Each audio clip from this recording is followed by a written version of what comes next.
Good afternoon. I'm Tom Holman. I'm the Acting Director of U.S. Immigration and Customs Enforcement, known as ICE.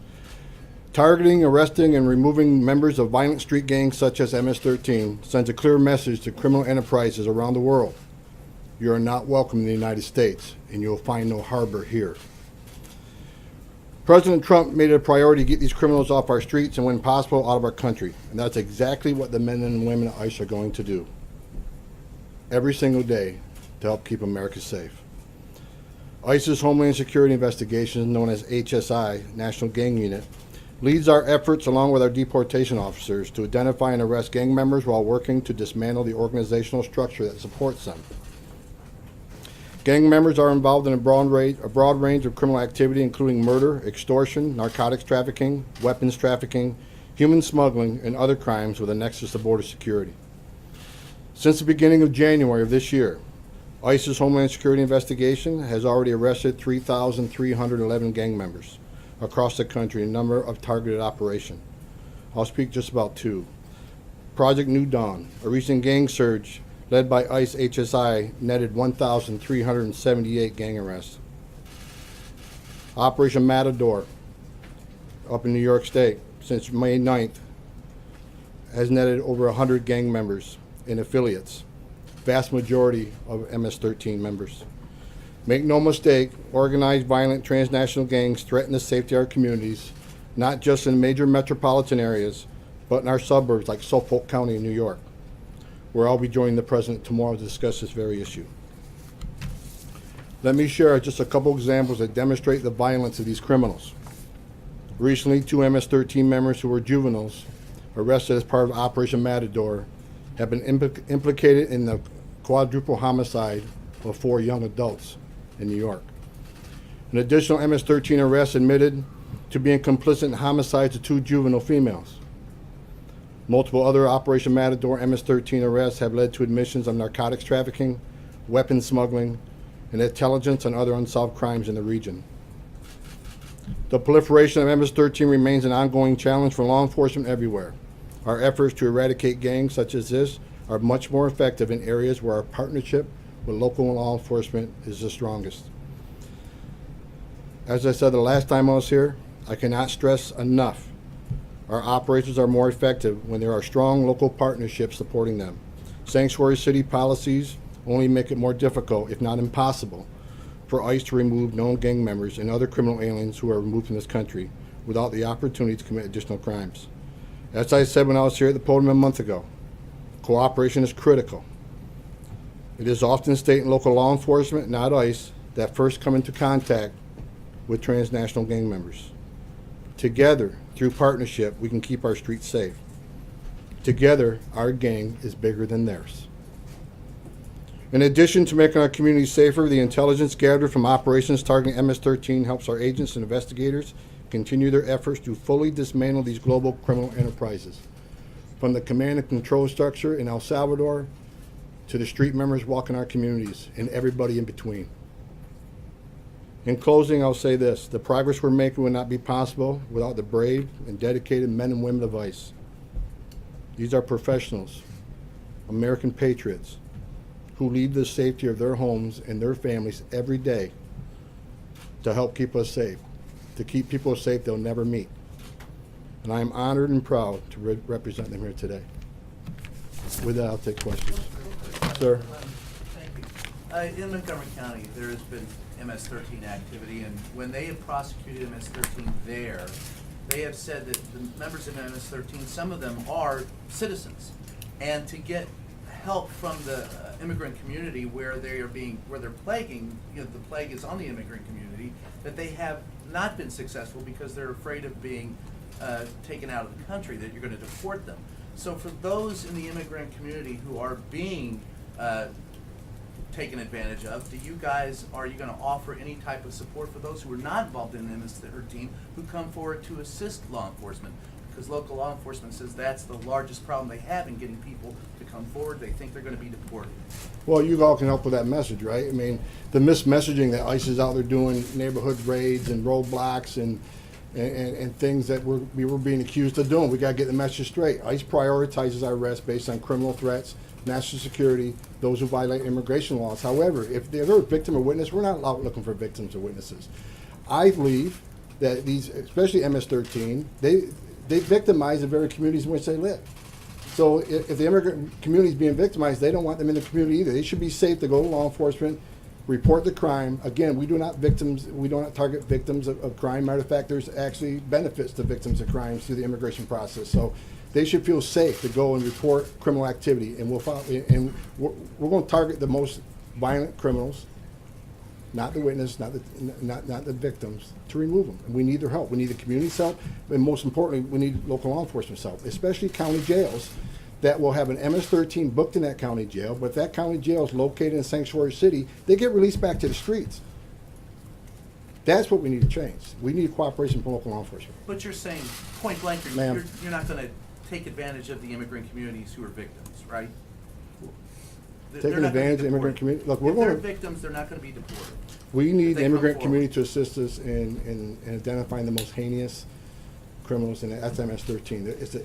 It's the most violent gang out there. So again, I'll say this again: if there's a victim of crime and they come forward, we're not looking to arrest a victim of crime. We're looking to arrest the bad guy, right? Now let me make this clear. Now, am I saying there's a population of illegal aliens are off the table? I'm not saying that, but victims of crime have certain protections, and they need to take full advantage of those protections. Ma'am? Thank you. Do you have a count for how many people are actually a part of the MS-13 in cities across the country? And what has the reaction been from sanctuary cities to the new policy that was announced earlier this week by the Attorney General? And if you could speak broadly about, obviously the President's been very critical of the Attorney General recently. He is overseeing everything that you're talking about. Has that criticism in any way impacted your ability, federal law enforcement's ability to do their jobs? That's a lot of questions. I can tell you that thousands of MS-13 members in the country, and that number changes every day depending on who we report, who sneaks in the country.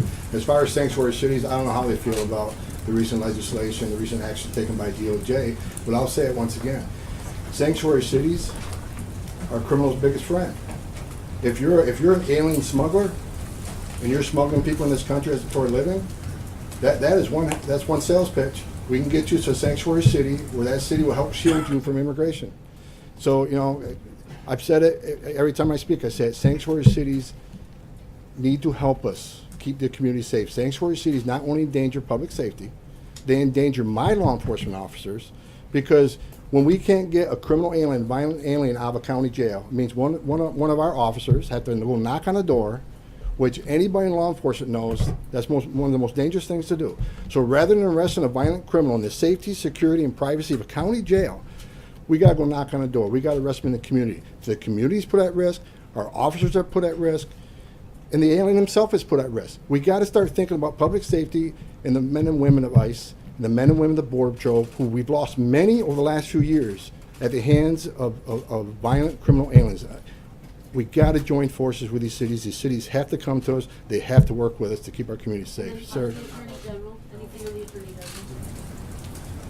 what was the question, Attorney General?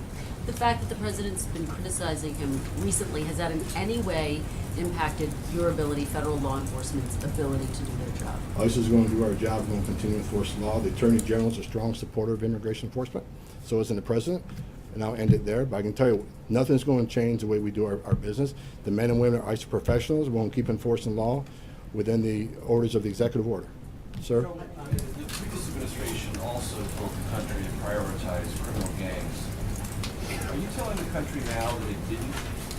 And if you're not, what is different about your approach as compared to the previous administration's approach with MS-13 and those gangs like it? Well, I can tell you that the prior administration prioritized criminals, not security threats.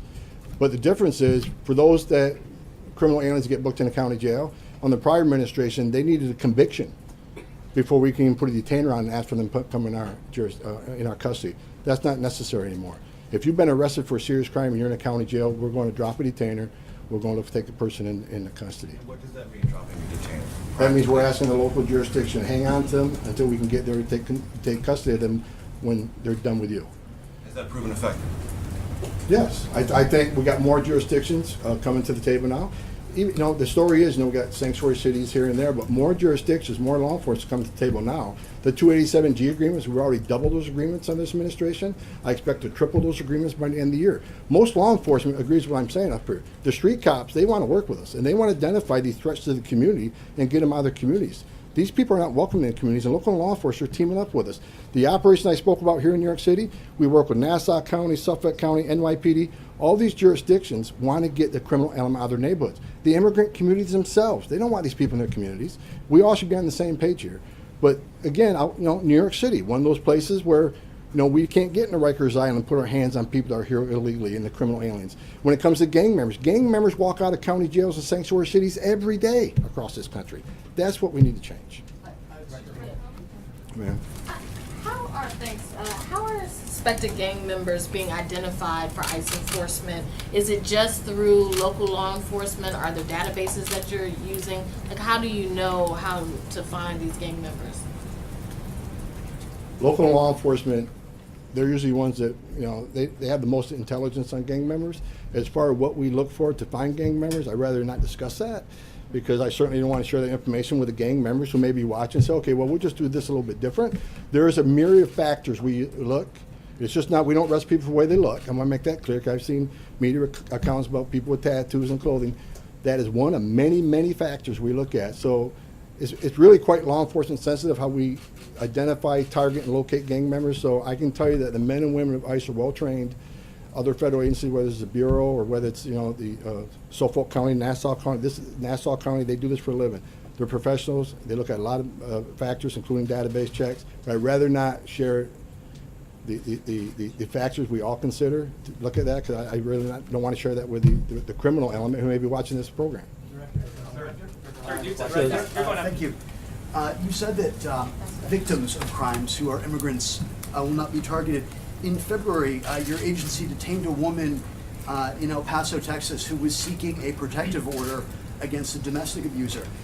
Can you say now that your agency will not be doing that again? And if it's been done in the past, why should we believe you that it won't be done in the future?